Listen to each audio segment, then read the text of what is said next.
والصلاة والسلام على سيد الأولين والآخرين محمد وآله واصحابه وذرياته وأهل بيته طيبين الطاهرین. زبانم قابل حمد خدا شد که با نام محمد آشنا شد.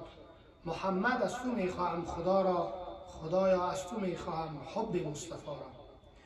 السلام علیکم و رحمت الله و برکاته.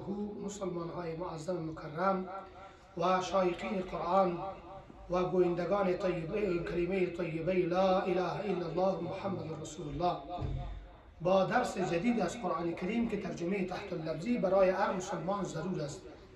یعنی کلام الله مجید هر کس که ورق میزنه از خود برنامه داره، از خود یک ماده ها داره. یعنی ماده های قرآن، برنامه های قرآن اگر مسلمان تحقیق کرد او به قله های مفکر میرسد. در این آیت قرآن کریم الله جل مجده میفرماید که فی قلوبهم، در قلبایشان مرض است، فزادهم الله، پس زیاده می‌سازد الله متعال مرضشان.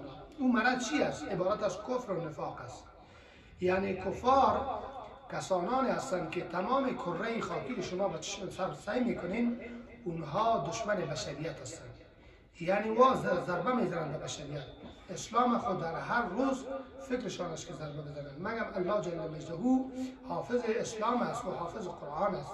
از او خاطر برای مسلمان ها استقامت میبخشد. و لهم اثر برایشان عذاب علیم، عذاب ترناک، بما کانوا یکذبون، به سبب آن چیزی که تکذیب میکنند. یعنی که وقتی که انبیا علیه السلام از دور آدم تا خاتم النبیین احمد مجتبی محمد مصطفی اینها عرض اندام کردن به رسالت آمدن، برکت به پیروان خود تبلیغ میکردن، باز کفار اونها را تکذیب میکردن.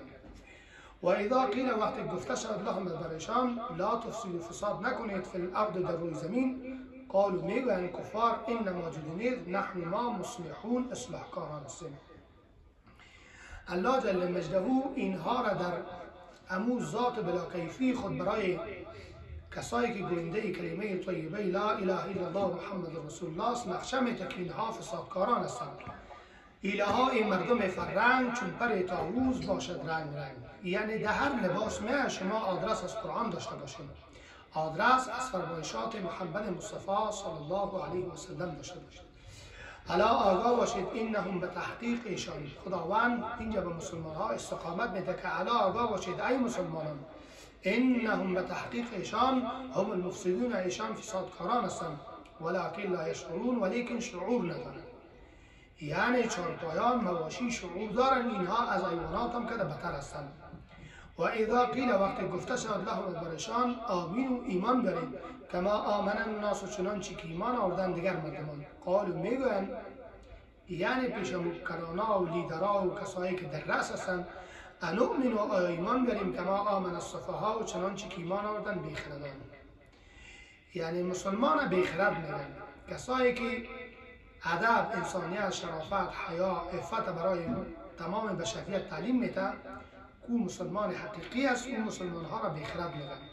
الله جل مجده میفرماید که الا آگاه باشید ای مسلمانان، انهم به تحقیق ایشان هم السفهاء، و ایشان بیخردان هستند، ولکن لا یعلمون، ولیکن در بیخردی خود نمیدانند.